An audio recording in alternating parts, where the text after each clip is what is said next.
Tickets for next weekend's Carling Knockout final between Orlando Pirates and Maroma Gallants at the Peter Mokaba Stadium have officially sold out. The Premier Soccer League confirmed on Friday.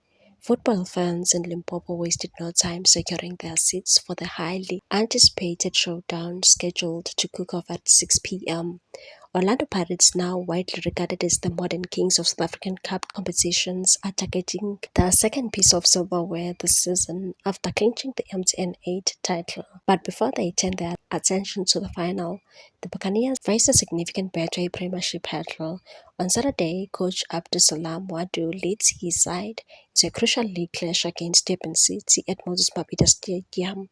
A victory could see Pirates leapfrog Mamelodi Sundowns and climb to the summit of the standings, adding extra weight to the fixture. Maroma Gallants, meanwhile, have their own demanding assignment.